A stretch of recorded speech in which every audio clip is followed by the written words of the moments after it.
Hello দর্শক, আসসালামু আলাইকুম। আশা করি সকলে ভালো আছেন। দর্শক, দেখতে পাচ্ছেন আমার হাতে যে গাছের চারাটি, দর্শক এটি একটি ডালিম গাছের চারা। দর্শক, আপনার চাইলে কিন্তু ডালিম গাছের চারাগুলো কিন্তু চাষ করতে পারেন।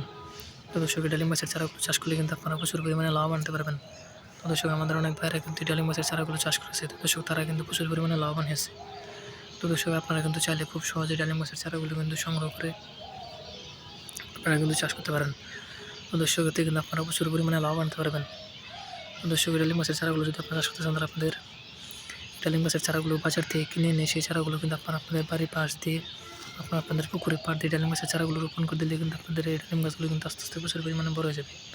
তারপর সেই ডালিম গাছে কিন্তু প্রচুর পরিমাণ ডালিমগুলো ধরবে। তারপর সেই ডালিমগুলো আপনারা সংগ্রহ করে সেগুলো আপনারা কিন্তু বাজারে নিয়ে বিক্রি করতে পারবেন এবং পাশাপাশি আপনার নিজেরাও সেই ডালিমগুলো কিন্তু খেতে পারবেন। দর্শক, এই ডালিমগুলোতে কিন্তু প্রচুর পরিমাণে ভিটামিন। দর্শক, আপনারা কিন্তু চাইলে খুব সহজে কিন্তু ডালিম গাছগুলো কিন্তু চাষ করতে পারেন। দর্শক, দেখতে পাচ্ছেন আমার হাতে যে গাছের চারাটি, দর্শক এটি একটি ডালিম গাছের চারা। দর্শক, আপনারা কিন্তু চাইলে ডালিম গাছের চারাগুলো কিন্তু চাষ করতে পারেন। দর্শক, এতে কিন্তু আপনারা প্রচুর পরিমাণে লাভ আনতে পারবেন। তো দর্শক, আমাদের ভিডিওটি যদি আপনার একটু ভালোই থাকে তাহলে অবশ্যই চ্যানেলটি সাবস্ক্রাইব করে দেবেন এবং ভিডিওতে একটি লাইক করে দেবেন। ধন্যবাদ, সকল ভালো থাকবেন। আসসালামু আলাইকুম।